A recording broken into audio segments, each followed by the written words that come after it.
अतुल्य पाठशाला की नई वीडियो में आपका स्वागत है। नमस्कार। पिछली बार हमने भारतीय संविधान के अनुच्छेद 100 पर बात खत्म की थी। आज उसी सिलसिले को आगे बढ़ाते हैं और अनुच्छेद 101 से 200 तक के जरूरी पहलुओं पर गौर करते हैं। हाँ, बिल्कुल। ये अनुच्छेद काफी दिलचस्प हैं क्योंकि ये हमें संसद के कामकाज, सदस्यों की योग्यताओं, अयोग्यताओं, कानून बनाने की प्रक्रिया, सुप्रीम कोर्ट की शक्तियों और यहाँ तक कि राज्यों की शासन व्यवस्था की भी एक झलक देते हैं। सही। संक्षेप में कहें तो ये दिखाते हैं कि सरकार की गाड़ी मतलब चलती कैसे है, संघ और राज्य दोनों स्तरों पर। बिल्कुल। ये वो मशीनरी है जो एक तरह से लोकतंत्र को चलाती है। अनुच्छेद 100 तक हमने संसद की कार्यवाही और कोरम वगैरह की बात की थी। हाँ, अब हम देखेंगे कि सदस्य बने रहने की शर्तें क्या हैं, कानून असल में बनते कैसे हैं, पैसे का हिसाब किताब कैसे रखा जाता है और न्यायपालिका की क्या भूमिका है। ये सब मतलब आपस में जुड़ा हुआ है। तो फिर शुरू करते हैं संसद सदस्यों से। अनुच्छेद 101 ये बताता है कि किसी सांसद की सीट कैसे और कब खाली हो सकती है। हाँ। इसमें कुछ स्थितियां तो सीधी हैं, जैसे कोई सदस्य एक ही समय में लोकसभा और राज्यसभा दोनों का सदस्य नहीं रह सकता। नहीं रह सकता। हाँ। या फिर संसद और किसी राज्य विधानमंडल का सदस्य एक साथ नहीं हो सकता। अगर कोई चुना भी जाता है तो उसे एक सीट छोड़नी पड़ती है। हाँ, ये दोहरी सदस्यता पर रोक का सिद्धांत है ताकि प्रतिनिधित्व बटे नहीं और सदस्य मतलब एक ही सदन के प्रति पूरी तरह समर्पित रहें। सही। त्यागपत्र देने का विकल्प भी है। सदस्य अध्यक्ष या सभापति को लिखकर अपनी सीट छोड़ सकता है। लेकिन इसमें एक बात थोड़ी चौंकाने वाली लगती है। अनुच्छेद 101(4) ये कहता है कि अगर कोई सदस्य सदन की इजाजत के बिना लगातार 60 दिन तक सदन की बैठकों से गायब रहता है, हाँ, गायब रहता है, तो उसकी सीट खाली घोषित की जा सकती है। 60 दिन, ये तो काफी लंबा समय है।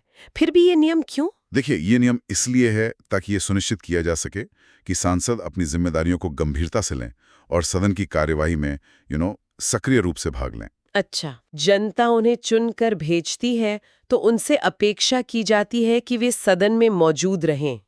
हालांकि 60 दिनों की गिनती में सदन का सत्रावसान या लगातार 4 से ज्यादा दिनों के स्थगन की अवधि शामिल नहीं होती। ओह अच्छा, तो वो दिन गिने नहीं जाते। हाँ, तो व्यवहार में ये उससे भी ज्यादा समय हो सकता है। अच्छा, ये तो हुई सीट खाली होने की बात, पर कोई सांसद बनने के अयोग्य कैसे हो सकता है?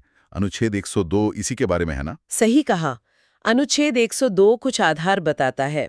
पहला, अगर वो भारत सरकार या किसी राज्य सरकार के अधीन कोई लाभ का पद यानी ऑफिस ऑफ प्रॉफिट धारण करता हो। लाभ का पद। इसका मकसद ये है कि कार्यपालिका विधायिका को प्रभावित न कर सके और सांसदों की निष्ठा सिर्फ जनता के प्रति हो। हालांकि संसद कानून बनाकर कुछ पदों को इस दायरे से बाहर रख सकती है। ये लाभ का पद वाली बात हमेशा थोड़ी बहस का मुद्दा भी रहती है ना? इसकी परिभाषा कई बार बहुत साफ नहीं लगती। हाँ, ये सच है। इसकी व्याख्या कई बार अदालतों ने की है। मूल विचार यही है कि पद ऐसा ना हो जिससे सरकार से कोई आर्थिक लाभ या प्रभाव जुड़ा हो। अन्य आधार भी हैं, जैसे अगर कोई व्यक्ति सक्षम न्यायालय द्वारा विकृत चित घोषित कर दिया गया हो या दिवालिया हो। ओके। या फिर अगर वो भारत का नागरिक न रहे या स्वेच्छा से किसी विदेशी राज्य की नागरिकता ले लें। और दल बदल वाला कानून भी तो इसी से जुड़ा है। बिल्कुल। अनुच्छेद 102(2) कहता है कि 10वीं अनुसूची यानी दल बदल विरोधी कानून के तहत अगर किसी सदस्य को अयोग्य ठहरा दिया जाता है तो उसकी सदस्यता चली जाती है। हाँ, वो तो बड़ा मुद्दा रहता है आजकल। हाँ, ये भी अयोग्यता का एक महत्वपूर्ण आधार है। साथ ही संसद ने जन प्रतिनिधित्व अधिनियम 1951 जैसे कानून बनाए हैं, जिनके तहत कुछ अपराधों में दोषी पाए जाने पर भी अयोग्यता हो सकती है। और अगर किसी सदस्य की अयोग्यता पर सवाल उठता है तो आखिरी फैसला कौन करता है? राष्ट्रपति। ये अनुच्छेद 103 में बताया गया है, दल बदल के मामलों को छोड़कर, जिसका फैसला सदन के अध्यक्ष या सभापति करते हैं। अच्छा। बाकी मामलों में अंतिम निर्णय राष्ट्रपति का होता है, लेकिन राष्ट्रपति ये फैसला अकेले नहीं लेते। उन्हें चुनाव आयोग की राय लेनी होती है और उसी राय के अनुसार ही काम करना होता है। ओके, यानी चुनाव आयोग की सलाह पर। हाँ, ये निष्पक्षता सुनिश्चित करने के लिए जरूरी है। चलिए, अब सांसदों से आगे बढ़कर कानून बनाने की प्रक्रिया पर आते हैं। साधारण विधेयक यानी ऑर्डिनरी बिल कैसे पास होते हैं? अनुच्छेद 107 ये कहता है कि ये किसी भी सदन, लोकसभा या राज्यसभा में शुरू हो सकते हैं। हाँ, और इन्हें कानून बनने के लिए दोनों सदनों से पारित होना जरूरी है।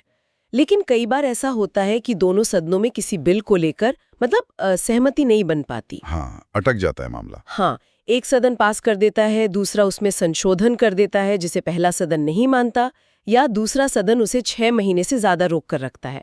ऐसी स्थिति में क्या होता है? यहीं पर आता है अनुच्छेद 108 का दिलचस्प प्रावधान, दोनों सदनों की संयुक्त बैठक यानी जॉइंट सिटिंग। जॉइंट सिटिंग, हाँ। राष्ट्रपति ऐसी बैठक बुला सकते हैं। इसकी अध्यक्षता लोकसभा के स्पीकर करते हैं। और इसमें फैसला कैसे होता है? उपस्थित और मतदान करने वाले सदस्यों के साधारण बहुमत से। साधारण बहुमत से। यहाँ एक व्यवहारिक पहलू ये है कि लोकसभा में सदस्यों की संख्या राज्यसभा से लगभग दोगुनी होती है। हाँ, ये तो है। तो संयुक्त बैठक में आमतौर पर लोकसभा का पलड़ा भारी रहता है। यानी ये गतिरोध तोड़ने का एक तरीका है, लेकिन इसमें कहीं ना कहीं लोकसभा को थोड़ी बढ़त मिल जाती है। पर यह संयुक्त बैठक हर तरह के बिल के लिए नहीं हो सकती है ना? बिल्कुल सही। 2 महत्वपूर्ण अपवाद हैं, धन विधेयक यानी मनी बिल, हाँ, और संविधान संशोधन विधेयक। इन पर गतिरोध होने पर संयुक्त बैठक नहीं बुलाई जा सकती। नहीं बुलाई जा सकती। अच्छा, उनके लिए अलग प्रक्रियाएं हैं, खासकर धन विधेयक के लिए। हाँ, धन विधेयक की बात करते हैं। अनुच्छेद 110 इसे परिभाषित करता है और 109 इसकी विशेष प्रक्रिया बताता है।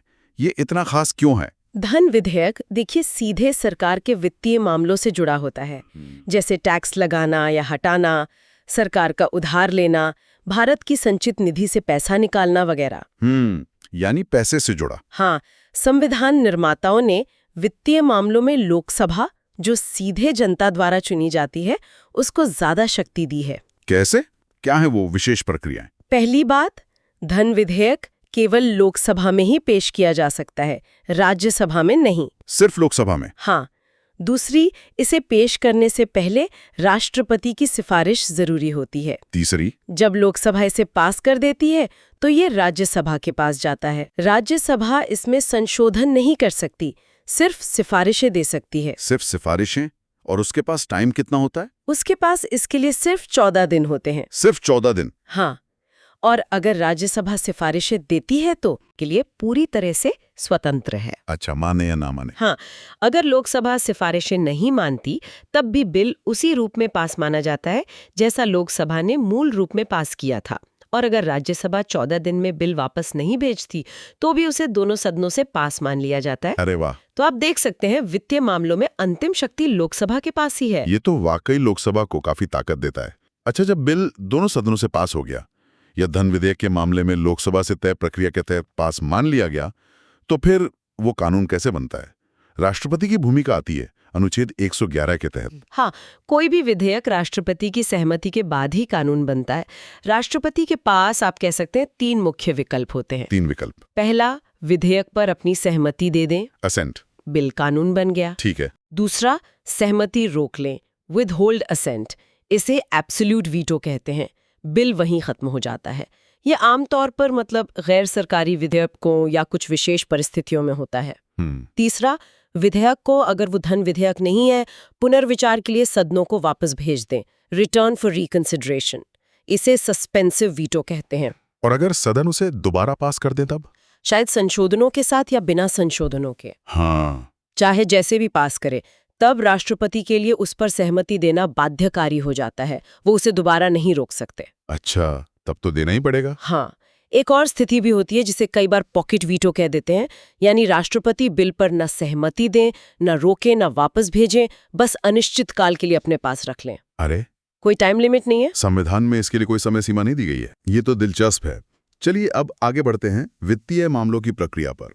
हम जिसे बजट कहते हैं, संविधान उसे वार्षिक वित्तीय विवरण कहता है, अनुच्छेद 112। हाँ, एनुअल फाइनेंशियल स्टेटमेंट। ये सरकार की साल भर की अनुमानित आमदनी और खर्च का लेखा जोखा होता है, जिसे राष्ट्रपति हर वित्तीय वर्ष की शुरुआत में संसद के दोनों सदनों के सामने रखवाते हैं। एक तरह से सरकार का प्लान। हाँ, ये सरकार की वित्तीय योजनाओं का खाका होता है। लेकिन सिर्फ बजट पेश कर देने से तो सरकार पैसा खर्च नहीं कर सकती है ना?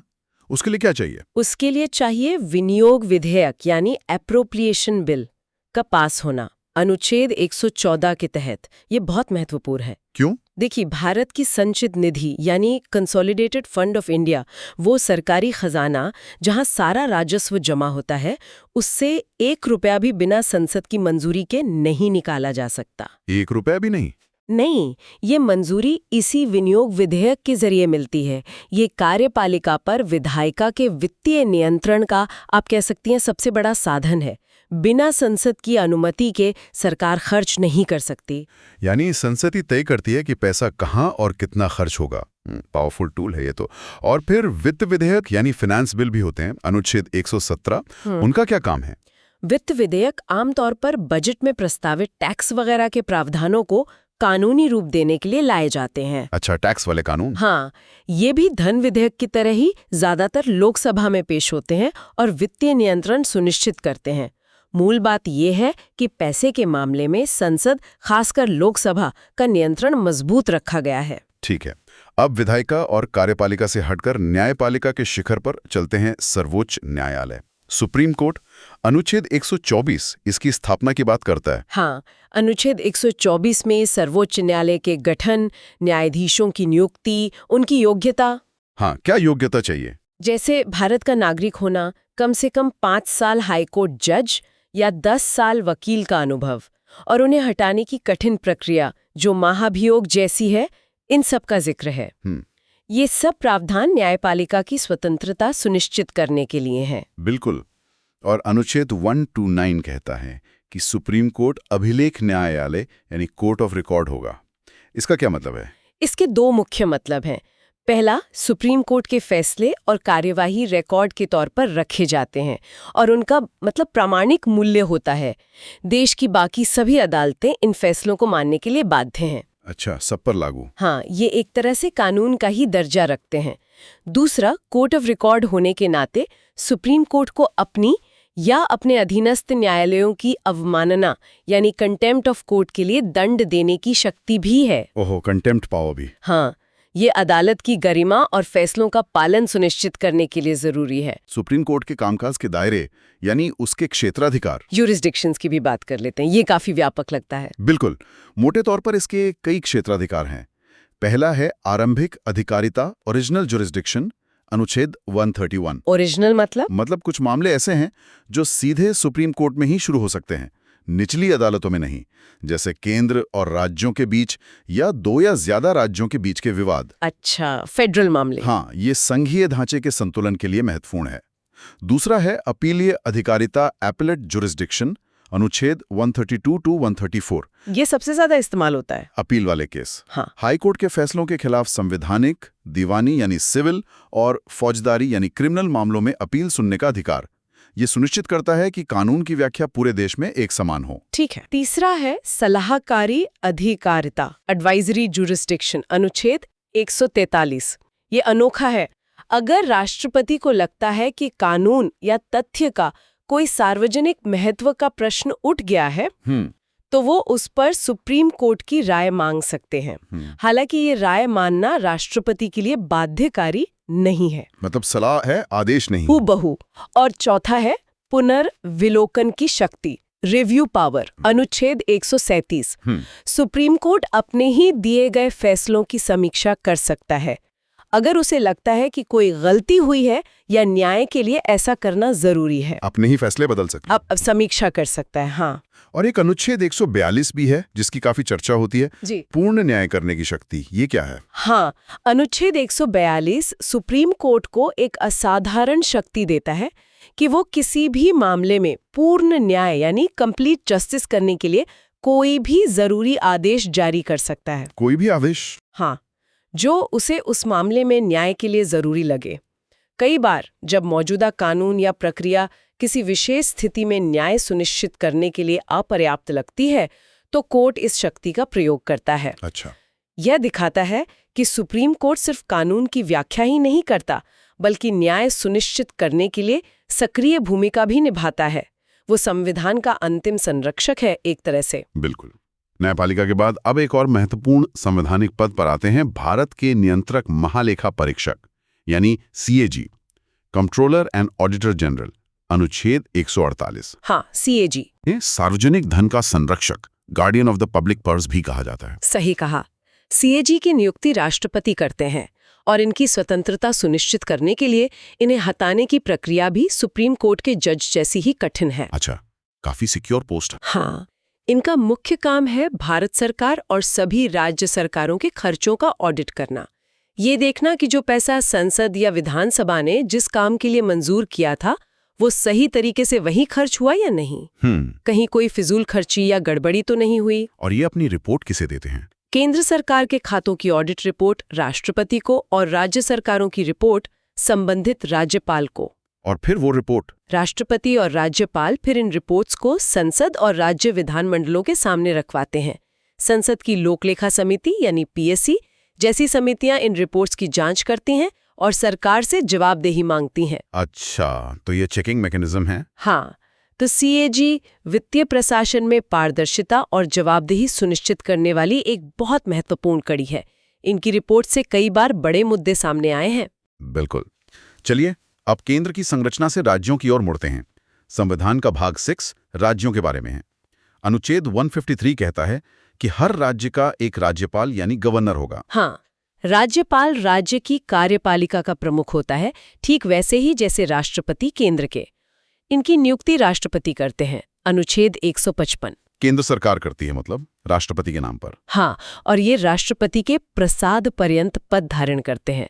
ये केंद्र और राज्य के बीच एक महत्वपूर्ण कड़ी भी होते हैं। और राज्य में सरकार कैसे चलती है? क्या केंद्र की तरह ही मुख्यमंत्री और मंत्रिपरिषद होती है? बिल्कुल। अनुच्छेद 163 कहता है कि राज्यपाल को सहायता और सलाह देने के लिए एक मंत्रिपरिषद होगी जिसका प्रधान मुख्यमंत्री होगा, कुछ विवेकाधीन शक्तियों को छोड़कर। अच्छा। अनुच्छेद 164 के अनुसार राज्यपाल मुख्यमंत्री की नियुक्ति करते हैं, आमतौर पर विधानसभा में बहुमत दल के नेता को। हाँ, जो चुनाव जीत कर आता है। हाँ, और फिर मुख्यमंत्री की सलाह पर बाकी मंत्रियों की नियुक्ति करते हैं। ये मंत्रिपरिषद सामूहिक रूप से राज्य की विधानसभा के प्रति उत्तरदायी होती है। ओके। ये व्यवस्था काफी हद तक केंद्र के प्रधानमंत्री और मंत्रिपरिषद जैसी ही है। यानी राज्यों में भी संसदीय प्रणाली ही अपनाई गई है। अब राज्य के विधानमंडल यानी स्टेट लेजिस्लेचर की बात करें, अनुच्छेद 168, क्या सभी राज्यों में एक जैसी विधायिका होती है? 2 सदन या 1? नहीं, कुछ राज्यों में एक सदनीय विधानमंडल होता है, यानी सिर्फ विधानसभा, लेजिस्लेटिव असेंबली। जैसे दिल्ली में? हाँ, लेकिन कुछ राज्यों में द्विसदनीय व्यवस्था है, जहां विधानसभा के साथ साथ विधान परिषद, लेजिस्लेटिव काउंसिल भी होती है। विधान परिषद ये कहाँ है? अभी कुछ ही राज्यों में है, जैसे उत्तर प्रदेश, बिहार, महाराष्ट्र, कर्नाटक, आंध्र प्रदेश, तेलंगाना। विधान परिषद बनाना या खत्म करना संसद के अधिकार में है, अगर संबंधित राज्य की विधानसभा विशेष बहुमत से ऐसा प्रस्ताव पास करे। अच्छा, विधानसभा तो सीधे जनता चुनती है। विधान परिषद के सदस्य कैसे आते हैं? और क्या राज्यों में भी कानून बनाने की प्रक्रिया वैसी ही है जैसी केंद्र में? विधान परिषद के सदस्य अलग अलग तरीकों से आते हैं। कुछ अप्रत्यक्ष चुनाव से, जैसे स्थानीय निकायों, स्नातकों, शिक्षकों द्वारा चुने जाते हैं। कुछ विधानसभा सदस्यों द्वारा चुने जाते हैं और कुछ राज्यपाल द्वारा मनोनीत होते हैं। ओके। जहां तक कानून बनाने की प्रक्रिया, अनुच्छेद 196-200 का सवाल है, वो काफी हद तक केंद्र जैसी ही है। साधारण विधेयक किसी भी सदन में, अगर 2 सदन है तो पेश हो सकता है, दोनों से पास होना होता है, फिर राज्यपाल की सहमति के लिए जाता है। यहाँ राज्यपाल की भूमिका महत्वपूर्ण हो जाती है, खासकर अनुच्छेद 200 के तहत उनकी सहमति देने की शक्ति। क्या उनके पास राष्ट्रपति जैसे ही विकल्प होते हैं, वीटो वगैरह? लगभग वैसे ही, पर एक अतिरिक्त विकल्प भी है जो काफी महत्वपूर्ण है। राज्यपाल किसी विधेयक पर पहला सहमति दे सकते हैं, दूसरा सहमति रोक सकते हैं, तीसरा विधेयक को, यदि धन विधेयक नहीं है, पुनर्विचार के लिए विधानमंडल को लौटा सकते हैं। ये तो राष्ट्रपति जैसा ही हुआ। चौथा क्या है? चौथा है, विधेयक को राष्ट्रपति के विचार के लिए आरक्षित कर सकते हैं, रिजर्व फॉर प्रेसिडेंट्स कंसिडरेशन। अच्छा, राष्ट्रपति के लिए आरक्षित करना, ये कब होता है? ये तो केंद्र राज्य संबंधों के लिहाज से काफी मायने रखता होगा। बिल्कुल, ये राज्यपाल की एक महत्वपूर्ण विवेकाधीन शक्ति है। कुछ विशेष परिस्थितियों में राज्यपाल ऐसा कर सकते हैं, जैसे अगर उन्हें लगता है कि विधेयक संविधान के प्रावधानों के खिलाफ है, या वो राज्य के नीति निर्देशक तत्वों के विरुद्ध है, या देश के व्यापक हित में नहीं है, या हाईकोर्ट की शक्तियों को कम करता है। ओके। जब कोई विधेयक राष्ट्रपति के लिए आरक्षित हो जाता है तो उस पर अंतिम फैसला राष्ट्रपति ही करते हैं। यानी राज्य का कानून केंद्र के पास चला गया। एक तरह से हाँ, ये प्रावधान केंद्र को राज्य के कानूनों पर एक तरह का नियंत्रण देता है और कभी-कभी ये केंद्र राज्य के बीच तनाव का कारण भी बन सकता है। ये बात तो है। तो आज हमने अनुच्छेद 101 से 200 तक कई अहम पड़ाव पार किए। संसद सदस्यों की सीटों की रिक्ति और अयोग्यता से लेकर कानून बनाने की जटिल प्रक्रिया, धन विधेयक की खासियतें, हाँ, राष्ट्रपति और राज्यपाल की वीटो शक्तियां, बजट और वित्तीय नियंत्रण के तरीके, सुप्रीम कोर्ट की व्यापक भूमिका और शक्तियां, सीएजी का महत्व और राज्यों की शासन व्यवस्था की रूपरेखा तक काफी घना और जानकारी भरा सफर रहा ये। निश्चित रूप से इन अनुच्छेदों को एक साथ देखने पर यह साफ होता है कि संविधान ने कैसे शक्ति के पृथक्करण यानी सेपरेशन ऑफ पावर्स और नियंत्रण व संतुलन यानी चेक्स एंड बैलेंसेस का एक विस्तृत ढांचा तैयार किया है। सही कहा। हर अंग की अपनी भूमिका है, लेकिन कोई भी निरंकुश नहीं है। विधायिका कार्यपालिका पर नियंत्रण रखती है, खासकर वित्तीय मामलों में। न्यायपालिका संविधान की व्याख्या करती है और विधायी व कार्यकारी कामों की समीक्षा कर सकती है, और केंद्र व राज्यों के बीच भी शक्तियों का एक संतुलन बनाने की कोशिश की गई है। हालांकि कुछ मामलों में, जैसे हमने देखा, केंद्र का प्रभाव दिखता है। हाँ, ये सब मिलकर ही हमारे लोकतंत्र को कार्यात्मक बनाते हैं। बिल्कुल। और जाते जाते एक सवाल श्रोताओं के लिए छोड़ जाते हैं। हमने अभी बात की कि राज्यपाल अनुच्छेद 200 के तहत कुछ राज्य विधेयकों को राष्ट्रपति के विचार के लिए आरक्षित कर सकते हैं। हाँ। सोचिए, वो कौन सी खास स्थितियां या विधेयक हो सकते हैं जिनमें इस शक्ति का प्रयोग उचित या आवश्यक माना जा सकता है। और ये प्रावधान केंद्र और राज्यों के बीच के नाजुक शक्ति संतुलन के बारे में हमें क्या बताता है। इस पर विचार करते रहिएगा। अगली बार फिर मिलेंगे एक नई चर्चा के साथ। जल्दी मिलेंगे आपसे बाकी के आर्टिकल्स की जानकारी के साथ अगली वीडियो में। तब तक के लिए पढ़ते रहिए।